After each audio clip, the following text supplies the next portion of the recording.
The wood pressed against torn flesh with every breath I tried to take. Each inhale burned. Each exhale felt shorter than the last. The crowd below moved like a distant storm voices, rising, mocking, arguing. I was not innocent. I knew why I was here. But the man beside me, he did not curse, he did not plead. I heard him speak forgiveness while nailed to wood, who asks for mercy for others while dying. Who is this man beside me? I tried to shift my weight, but the nails answered before I could. Pain shot through my arms and down my spine. The sign above his head named him king. The soldiers mocked it, the rulers sneered, yet he did not defend himself. I had seen men scream curses with less suffering than this. He prayed, "Father, forgive them. Forgive for this." I turned my head as far as I could. What kind of man speaks of forgiveness from a cross?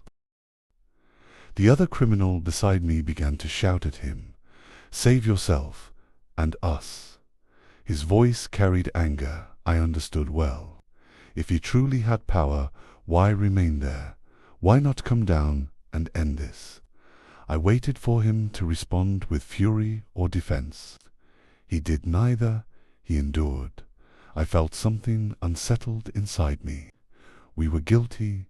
I knew my crimes. But he did nothing deserving this. Why does he suffer without protest? The insults from below did not stop. He saved others. Let him save himself. I listened. The words lingered. He saved others. I had heard rumors before healings. Crowds, authority. I never paid attention. Men like me do not follow teachers. We survive, we take, we endure.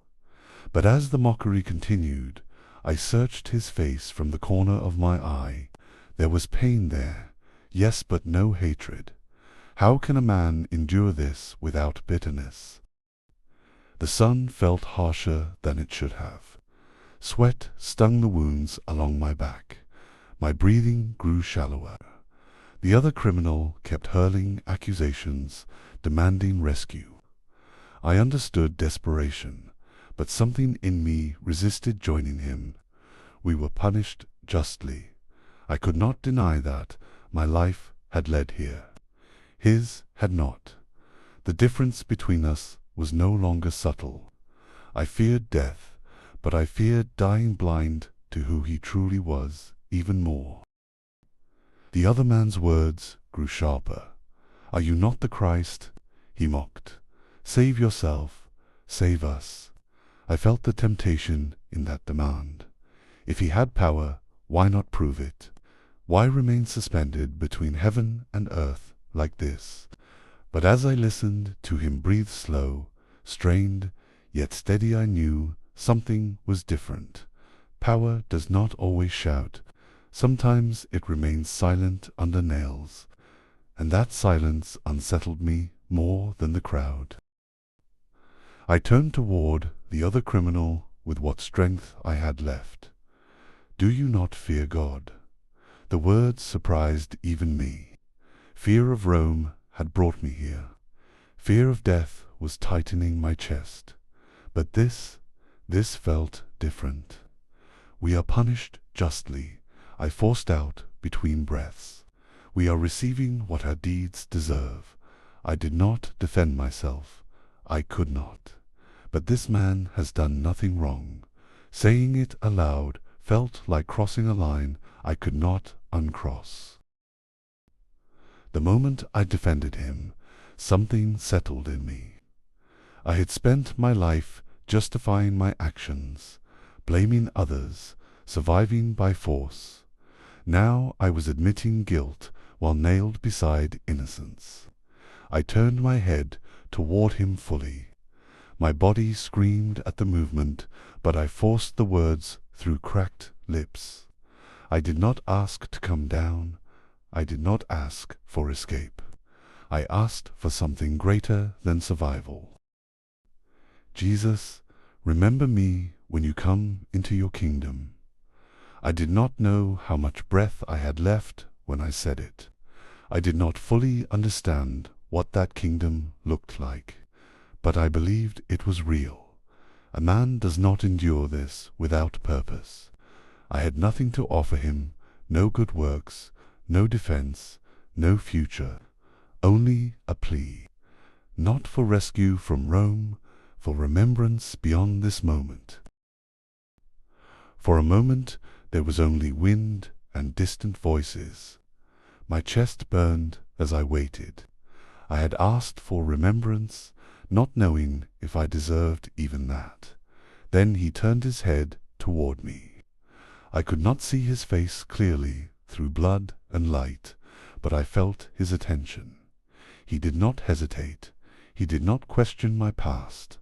Truly, I tell you, his voice was strained, yet certain.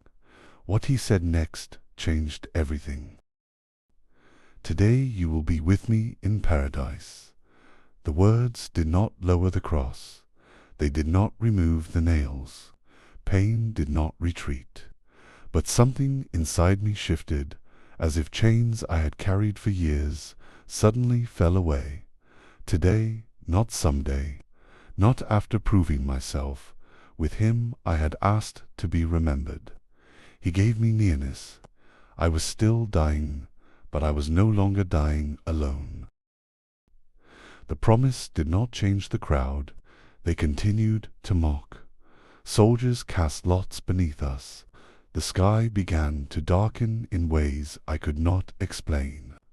My body weakened further, but my mind felt strangely clear. Paradise. I had lived without hope of anything beyond survival. Now eternity had been spoken over a condemned man. I had no time to undo my past. Yet I had been given a future beyond this hill. Darkness spread across the sky, unnatural and heavy. The air shifted. Even the crowd's noise seemed unsettled. I felt my strength slipping, each breath harder to draw than the last. Yet his words echoed louder than the pain. With me, not merely forgiven, not merely remembered. With him, I had spent my life separated from law, from mercy, from peace. Now, in my final hours, separation was ending. I did not understand how. I only believed him. I listened as he spoke again, words of trust, words directed upward. Father, even now, he addressed God not with accusation, but surrender. My own prayers had always been desperate bargains. His were different. There was no panic in his voice, only resolve. I felt my vision narrowing, the edges of the world dimming. Yet the fear that once gripped me had loosened. I was still condemned by Rome, but no longer condemned before God. Every breath now felt borrowed. My arms trembled from the weight of my own body. I had no strength left to argue with death. Yet I was no longer bargaining for more time. I had asked to be remembered in a kingdom I could not see.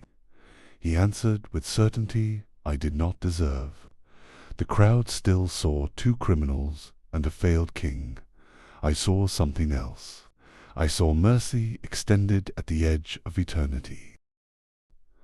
The darkness deepened until even the noise below felt distant. I could barely lift my head now. My body was failing, but my thoughts were steady in a way they had never been. I had feared dying, forgotten, reduced to another nameless criminal executed by Rome. Instead, I had been seen. He did not ask for explanation. He did not demand repayment. He gave promise freely. In the final hours of my life, I received what I never earned. I had lived by taking what I could. Strength, coin, opportunity, none of it lasted. Now I hung with nothing left to offer. No restitution, no time to repair the damage I had caused. Yet he did not measure me by what I failed to repay. He spoke of paradise as though I belonged there beside him. I did not understand how grace could reach this far, but I clung to his words as my strength faded. The world around me blurred, but his promise remained sharp. I could still hear fragments of the crowd mockery, confusion, fear, but they no longer ruled my thoughts. I had once believed my life would end as it had been lived, violent, bitter, forgotten.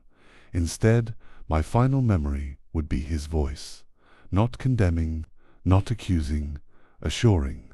The pain had not lessened, yet despair had. Something greater than suffering now defined my last hours. I felt my strength leaving in waves.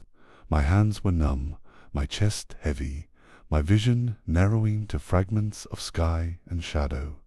Yet I was not alone inside my thoughts anymore.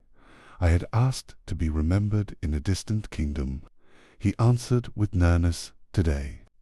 That word echoed louder than the crowd. Today, my life had been filled with regret. My death would be filled with promise. The cross did not feel lighter, yet my fear did. I no longer watched the crowd searching for mercy from them. I no longer listened to the other man's anger. My attention rested on the one in the center. I had spent years resisting any authority but my own. Now, at the edge of breath, I surrendered without argument. The kingdom I once mocked had opened to me in my final hour. I did not feel worthy of what he promised. Worthiness had never shaped my life. I had taken more than I gave. I had harmed more than I healed. Yet he did not speak of scales or balance. He spoke of presence. With me, the simplicity of it overwhelmed me. Paradise was not merely a place beyond suffering. It was being near him. I had lived far from mercy. I would die carried into it. The darkness above us seemed to press closer, as though the sky itself bore witness. My breathing grew uneven, each inhale a struggle against the weight of my own body. Yet my mind returned again and again to his words. I had asked only to be remembered. He gave me certainty, not future possibility. Present assurance. I was still nailed to wood, but hope had already lifted me beyond this hill. The sounds around me began to fade into distance, as though I were already stepping away from them. The crowd that once felt overwhelming now seemed small, almost irrelevant. I had lived chasing survival, fearing power, avoiding consequence. Yet here, fixed in place and unable to move, I found freedom I had never known. Not freedom from pain, freedom from condemnation. His promise had shifted the meaning of my final hour. I had expected my final words to be curses or pleas for relief. Instead, I found myself holding on to his promise like a lifeline. I could not descend from the cross. I could not change what I had done, but I could trust what he had spoken. My past was fixed.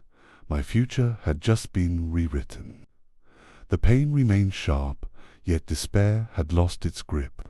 I was still condemned by men, but no longer without hope. I thought about the years I had wasted, choices made in anger, chances taken without fear of consequence. None of it could be undone now. Yet, in these final moments, I was not replaying my crimes. I was holding onto a promise. He did not ask me to recount every failure. He did not demand proof of change. He simply spoke assurance. The grace I had never sought had found me at the edge of death. My body trembled with exhaustion, each breath thinner than the last. I could feel the nearness of the end, yet The terror I once associated with death had loosened its hold. I had feared judgment more than nails, feared being forgotten more than suffering. Now I faced the same cross, the same sentence, but with different certainty. I was not stepping into darkness alone. I was stepping toward the one who had spoken my future. The world narrowed to fragment shadows, shifting, distant cries, the rough grain of wood against torn skin. I could not lift my head any more. I no longer tried. The struggle for air continued, but my heart was no longer wrestling. I had lived resisting authority, rejecting mercy, fearing weakness. Yet in surrender I found something stronger than rebellion. His words had steadied me more than any breath I could draw. I could not see him clearly any more, but I did not need to. I had heard enough. The promise had not been whispered in uncertainty. It was spoken with authority, even through suffering. I had spent my life doubting everyone, trusting no one fully, yet in these final hours I trusted him completely. Not because I understood everything, but because he spoke with certainty, even while dying. My arms burned without strength to lift them. My chest rose and fell unevenly, each breath scraping against pain. I knew the end was close. The hill, the soldiers, the crowd, all of it was fading into shadow. Yet his words remained clear within me. Today, with me, in paradise, I had feared dying as I had lived alone and condemned. Instead, I was leaving this world carried by a promise stronger than death itself. The sky above us had grown unnaturally dark, as if creation itself responded to what was happening here. I could no longer track the passing of hours. I counted only breaths, and even those came unevenly. My body weakened, but my certainty strengthened. I had lived fearing judgment beyond death. Now I awaited what lay beyond with unexpected peace, not because I had changed my past, but because he had spoken my future with authority. The voices below sounded distant now, as if I were already separating from them. I no longer strained to hear the accusations or the laughter. My focus had narrowed to one truth. I had asked to be remembered in a kingdom I barely understood. He answered with certainty I did not deserve. My body was failing under the weight of wood and iron, but my soul was no longer uncertain of where it was going. The pain did not fade, the cross did not grow lighter, but something deeper than pain had shifted within me. I had spent my life grasping for control, choosing my own path regardless of consequence. Now I hung unable to move, yet more at peace than I had ever been. I did not know what paradise looked like. I only knew who would be there, and that was enough to steady my final breaths. I no longer feared what waited beyond my final breath.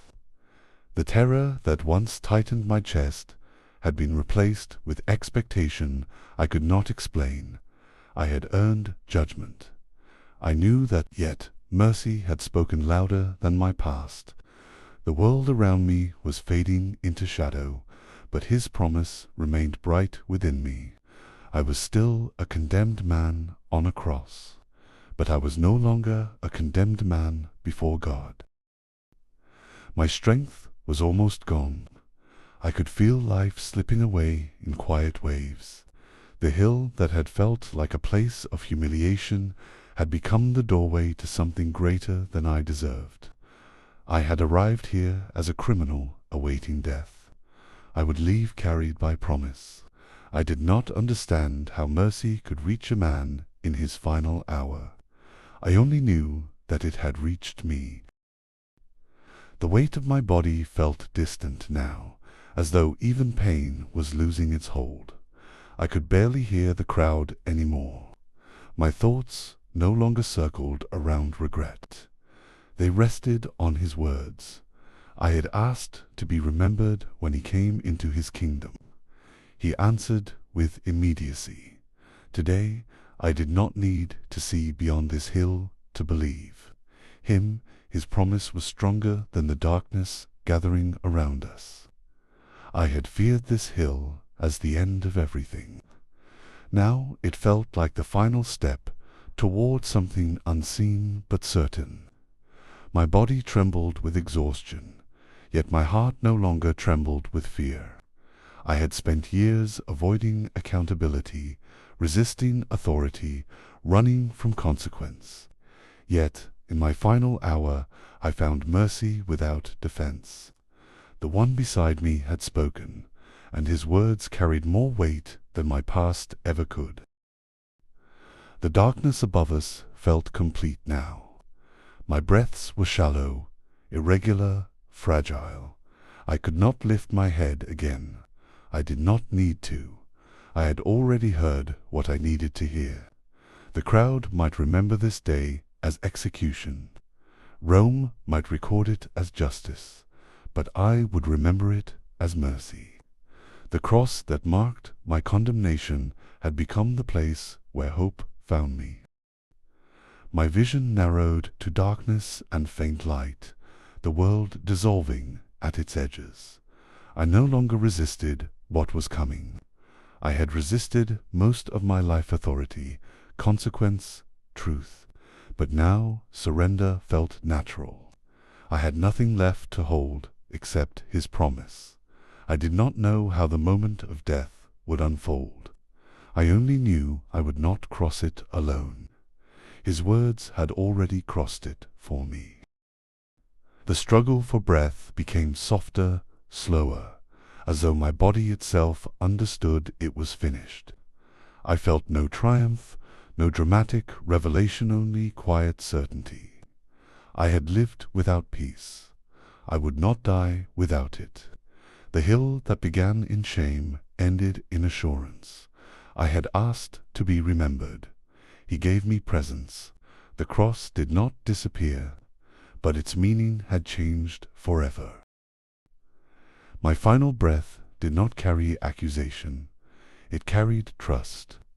I had arrived on this hill condemned by men and deserving judgment. I left it held by a promise I did not earn. I did not come down from the cross. I did not escape death. But I did not face it abandoned. The one in the center had spoken my future while nails held him in place. I closed my eyes beneath a darkened sky, and I was there.